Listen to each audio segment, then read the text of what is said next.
Environmental fee is 10 pesos. 10 pesos. And then parking is 40. 4 wheels pero motor tag 10. Okay. Thank you. Hi guys, Lovely Ohana here. Again, tara mag-explore sa mainit hot spring. Wow. Alam ko maraming magtatanong sa inyo kung saan ang location nito. Pero bago ko sabihin, pwede bang pa-like at pa-share na rin para mapanood ng iba? Thank you! Located nga pala ito sa Anhawan, Southern Leyte. First time ko nga mag-explore dito guys at talagang namangha ako dahil sa sobrang tahimik ng lugar. Dahil sa sobrang tahimik, wala akong nakitang tao. Ang ginawa ko, nagpa-picture na lang ako, o diba? Siyempre, hindi na ako nagpatumpik-tumpik pa at pumasok na rin ako para ma-explore ko yung ganda ng place. Nice. Sa mga nilalamig dyan at nanlalamig, tara ipasyal na natin sila dito sa mainit, hot spring. O diba, ang ganda ng lugar at napakatahimik. Safe pa rin tayong maligo dyan guys kahit mataas ang tirik ng araw. Umbrella lang, sapat na. Sobrang sarap ng pakiramdam pag nagbabad ka dyan sa mainit na tubig.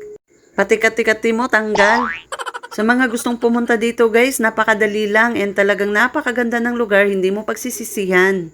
Mas magsisisi ka pag hindi mo pinuntahan, o diba?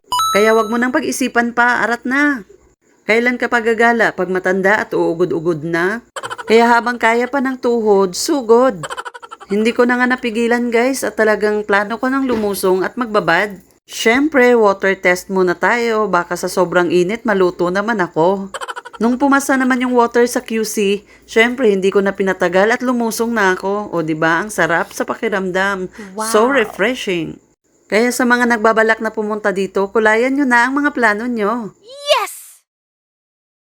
Hi guys, andito kami ngayon sa Anhawan Hot Spring kung saan ina-experience namin yung init ng tubig. So, sa mga gustong ma-experience yung init ng tubig dito sa Anhawan Hot Spring, tara na at bumisita dito.